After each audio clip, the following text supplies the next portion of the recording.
Welcome back, everyone. Open Line, talking about politics, national and local, starting more on the state level. A week from tomorrow, next Thursday, we go to the polls here in Tennessee. Early voting, obviously underway, but Election Day is next Thursday. We talked about some of the congressional races with Pat Nolan.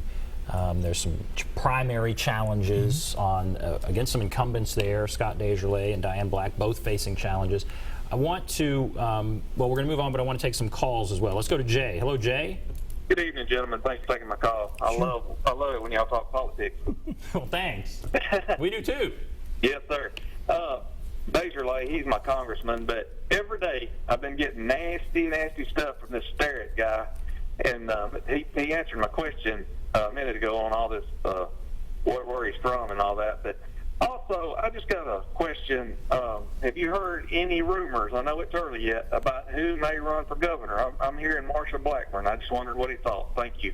All right, good question. Her name has come up. I think she's got a fairly easy re-election path coming up. I don't think she's being opposed much at all in her primary, and I think the Democratic opposition she's going to have is probably going to be nominal at best.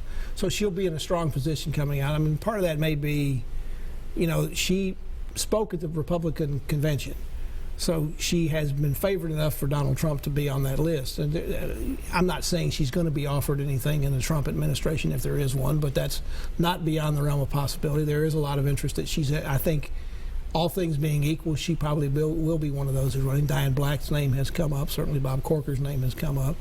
A couple of the former economic development commissioners have talked about running as well. There'll be several Republicans looking at it. Again, the seat's open. I suspect the Democratic primary will, certainly we talked earlier about Carl Dean.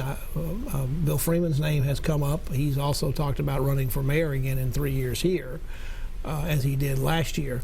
But I think those two, I think there's been some talk about the mayor in Chattanooga. I think he's decided at this point he's not going to get involved, but there may be some others. I suspect there won't just be two Nashville business people or former political figures who'll be in the race on the Democratic side. It'll be interesting. Will the Democrats field a more credible candidate than they have in the past? I certainly think that's what Mary Mancini's intent is. She's the state party chair now.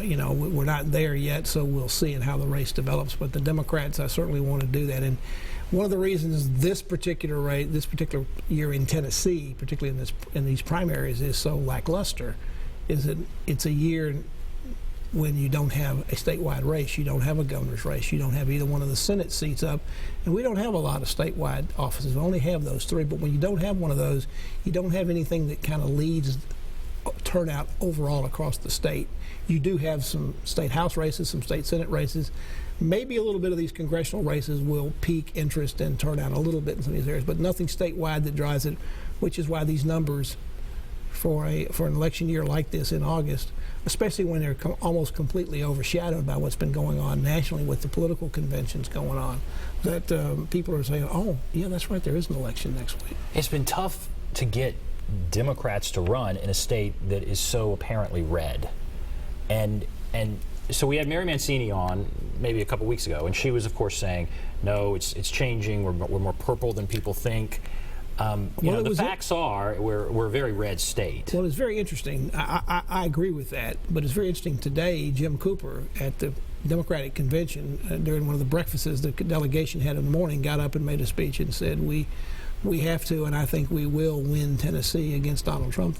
I'm not sure what they were serving for breakfast, but I think he knows I think he knows that Hillary Clinton would be well behind in this state, and any of the polls that have been out there show her maybe as close as 9 points, but usually in the double digits to be behind. Her husband did carry this state twice in 92 and 96, but that was a long time ago, and I'm not sure at this point she could duplicate that. I think the best way to know whether Tennessee's even close to being in play is whether you see her come here and spend any time or money here. And right now, I'd say she's got plenty of other battleground states to go after, and Tennessee's probably not going to be on that list. And I agree with that assessment. And you're right, getting other candidates is tough to do on a statewide race. And so I think they'll be watching the presidential race. They'll see how well does Hillary do. Does Hillary do any better than Barack Obama has done? There is some speculation that Donald Trump will win this state, but it may not be by the margins that John McCain carried it by or Mitt Romney carried it by. That may in turn give the Democrats some additional hope that maybe with a good candidate in 2 years, when there's not only a governor's seat that's up, but Bob Corker's Senate seat is up, either him running for re-election or that seat being vacant because he's running for governor. For whatever reason, that seat might be vacant. So you're going to have the need for some statewide candidates for the Democrats, and I'm sure that Mary's been working very hard to try to get some good candidates in here, and we'll see what happens. But they'll be looking a lot at what happens. Now, the question is Trump an unusual kind of candidate, and a normal Republican might do better in this state? But, it doesn't matter in terms of electoral votes. If you win by 5% or 25%, you still get 11 electoral votes. You don't get any extra points for getting more votes here. And one other question along Jay's line, which I think is interesting. When you're talking about governor, you're thinking Carl Dean, our former mayor here, you think he would run? Well, I mean, as a Democrat. He's been out on the rubber chicken circuit and other places talking to lots of groups in various Democratic groups in various states, kicking the tires, talking to the people that you need to talk to statewide. And when he was asked about it, I think there was an interview in the Tennessean with him within the last month or two that basically said, yes, he was leaning in that direction. Nobody's going to announce yet. It's not really time yet. You got to get this election out of the way before you start doing stuff for 2018. But I think he's laying some of the groundwork for that. So of the people that have been talked about, on the Democratic side, at least, he seems to be the most certain to get in right now, but I suspect there'll be others. All right, we had a caller who wanted me to ask you, why are we voting to retain or replace circuit judges, and how do we get information about those races?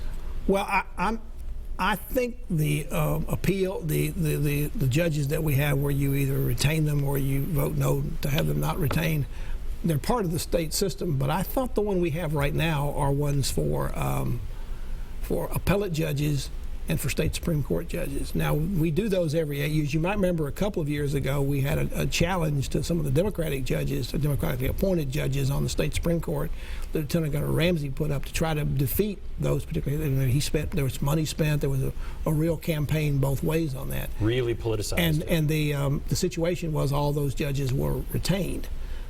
So we do that as a part of our modified Missouri plan. That's part of the state law and now part of the state constitution. That constitution was changed to put that in there. I'd have to go back and look at my ballot to see whether they're circuit judges. I have early voted, and I did see a number of them. And one of the reasons we've got so many now in some cases is there's been vacancies or deaths in those, and the governor has appointed judges to those positions. They have to stand at the next or the next election in order to be retained to stay for the rest of those terms. And again, when these judges get on, if they get on at one of the first retentions, they serve 8-year terms. But if there's vacancies in between, I didn't think the circuit judges were involved in that. I thought most of the circuit judges were elected like General Sessions were here or criminal.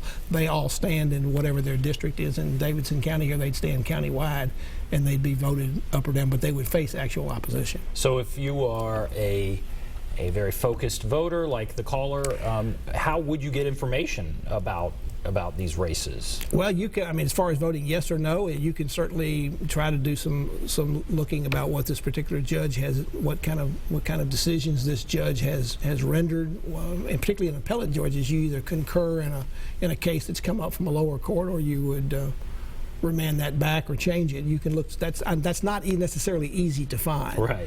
Usually, if there's a problem for that, like many years ago when the Penny White case came up, she was the first Supreme Court justice to ever be ousted during one of these. And this came back several years ago. But and wasn't that over the death penalty? Was that it was? She wrote a decision that some people found objectionable, and they made a big deal out of it. And when she came up for retention, she was actually voted out. I think that's the only one that's ever happened to. Wow. All right, we're going to take a break. If you want to call, there's the number, 615-737-PLUS, 615-737-7587. Be back right after this.